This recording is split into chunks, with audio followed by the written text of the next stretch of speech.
மகாபாரதம் பாகம் 36 பிரதிட்சை முடிந்தது. தனஞ்சனுடைய போர்த்தேர் பூமி அதிர முன் சென்றது. காண்டிபத்தின் நானொலியை கேட்ட கௌரவப்படையிலுள்ள வீரர்களுக்கு நெஞ்சு பதைபதைத்தது.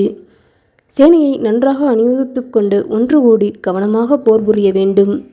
அர்ஜுனன் வந்துவிட்டார் என்றார் துரோணர்.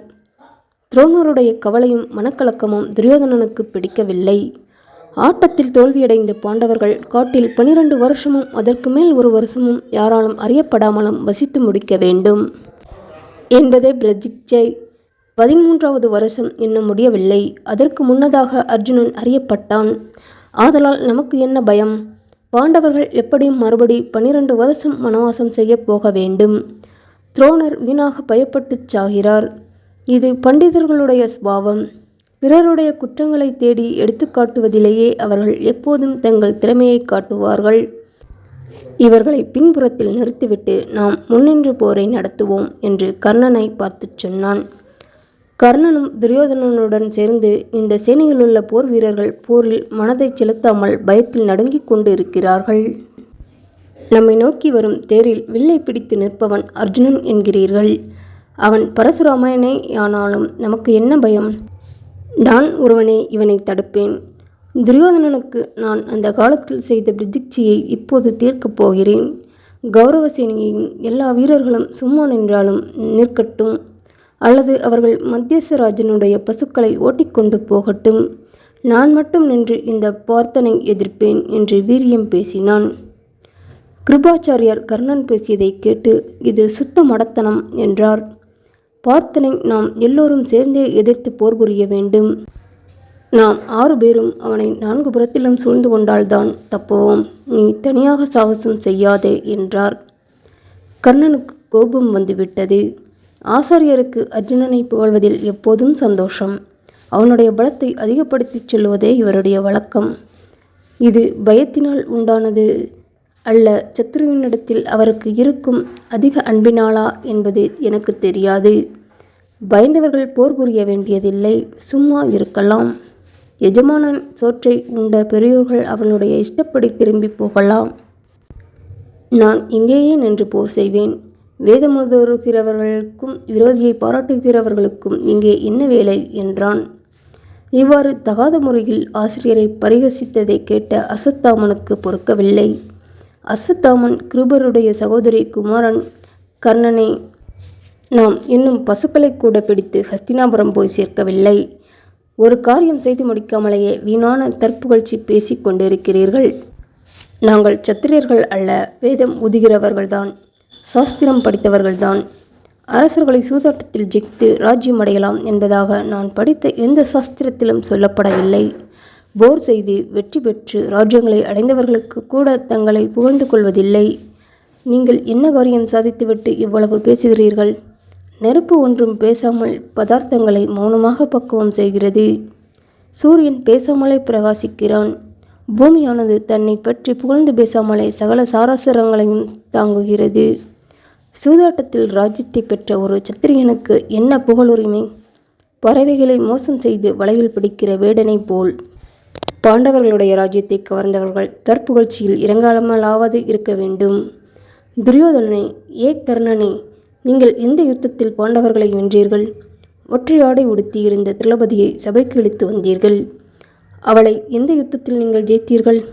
மூடர்களே, வாசனையை விரும்பி பெரிய சந்தன மரத்தை வெட்டுகிற பாமரனைப் போல் பாண்டவகுலத்தை வெட்டி தள்ளினீர்கள்.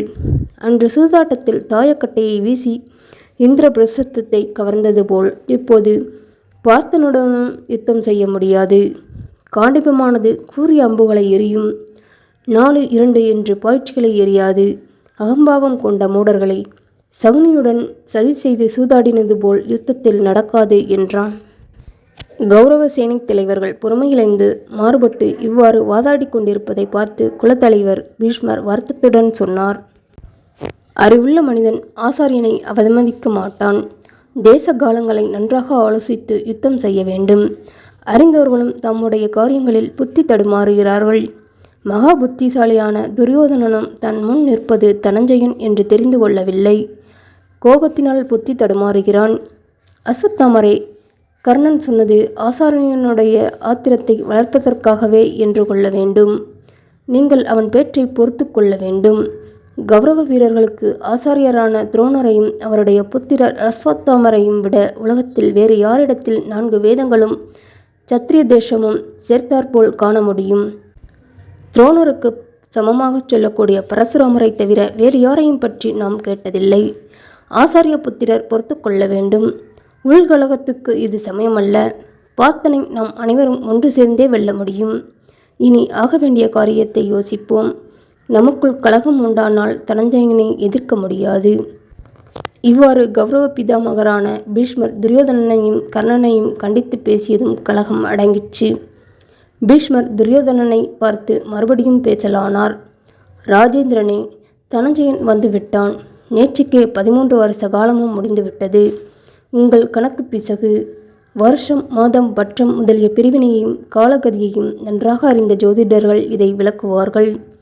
அதிக நாட்களை கணக்கிட்டு கொண்டு ஏமாந்திருக்கிறீர்கள். இப்போது காண்டிபத்தை அர்ஜுனன் ஒழிக்கச் செய்தபோது பிரதிட்சையின் காலம் பூர்த்தியாகிவிட்டது என்பது எனக்கு தெரியும்.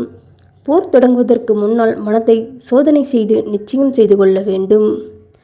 துரியோதனனே, நீ பாண்டவர்களோடு சமாதானம் விரும்புவாயாகில் அவ்வாறே தீர்த்து கொள்வதற்கு இதுவே சமயம்.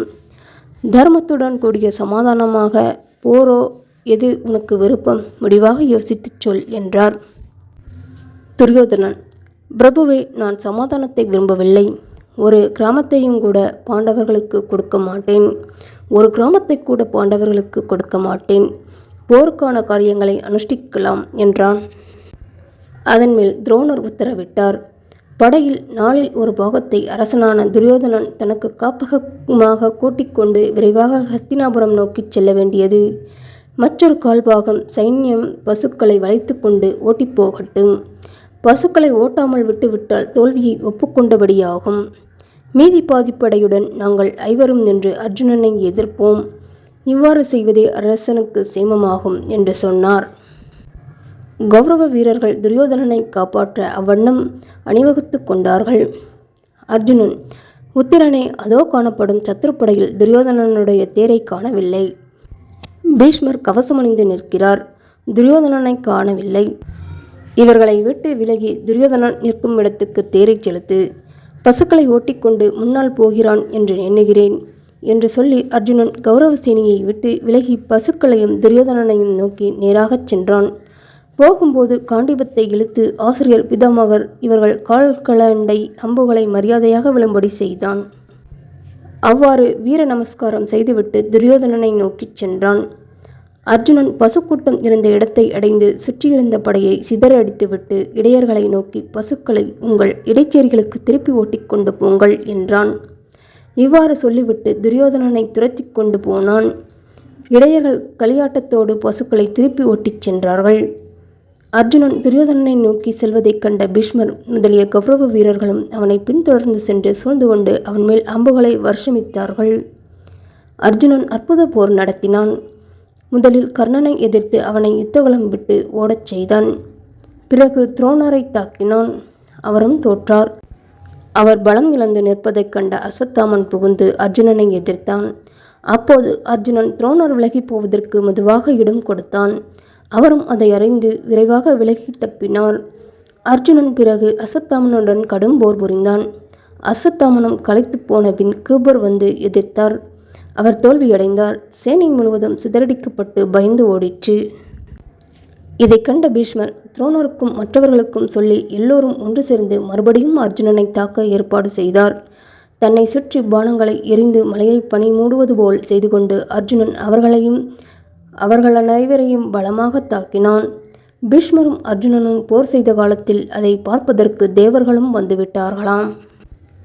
துரியோதனையே நோக்கிச் செல்லும் அர்ஜுனனை 5 மகாரதர்களும் ஒன்று சேர்ந்து நிறுத்த பார்த்தும் முடியவில்லை. அர்ஜுனன் துரியோதனனை அடைந்து அவனை பலமாக தாக்கினான். துரியோதனன் தோல்வியடைந்து யுத்தகலம் விட்டு ஓட ஆரம்பித்தான். பெயரையும் புகழையும் இழந்து ஏன் ஓடுகிறாய் என்று அர்ஜுனன் சொல்ல மறுபடியும் துரியோதனன் சர்ப்பத்தைப் போல் சீறிக்கொண்டு திரும்பினான். பீஷ்மரும் மற்றவர்களும் அவனை சூழ்ந்து கொண்டு காத்து கொண்டே இருந்தனர். அர்ஜுனன் அவர்களோடு நெடுநேரம் போர் புரிந்து முடிவில் மோகனாஸ்திரத்தை பயன்படுத்தி மோகனாஸ்திரத்தை பிரயோகம் செய்து அவர்கள் அனைவரையும் வீழ்த்தி அவர்களுடைய வஸ்திரங்களை எல்லாம் கவர்ந்து கொண்டான். வஸ்திரங்களை பறிப்பதே அந்த காலத்தில் முடிவான வெற்றியின் குறி. மயக்கமடைந்து வீழ்ந்த துரியோதனனுக்கு நினைவு வந்ததும் பீஷ்மர் அவனை ஊருக்கு திரும்பச் சொன்னார். சேனை முழுவதும் தோல்வியடைந்து ஹஸ்தினாபுரம் திரும்பிச்சு. உத்திரனே, குதிரைகளை திருப்பு, உன்னுடைய பசுக்கள் மீட்கப்பட்டன, பகைவர்களும் ஓடிவிட்டனர். ராஜகுமாரனே, சந்தனமும் புஷ்பமும் அணிந்து கொண்டு உன்னுடைய நகரத்துக்குள் போவாய் என்றான் அர்ஜுனன். போகும் வழியில் வன்னி மரத்தில் ஆயுதங்களையும் துவஜங்களையும் முன்போல் வைத்துவிட்டு அர்ஜுனன் மறுபடியும் பிரகன்னலை வேஷம் தரித்து கொண்டான். குதிரைகளை தானே ஓட்டி உத்திரனை தேரில் உட்காரச் செய்தான். உத்திரன் ஜெயித்தான் என்று நகரத்துக்கு போய் கோஷிக்கும்படி தூதர்களையும் முன்னால் அனுப்பினான்.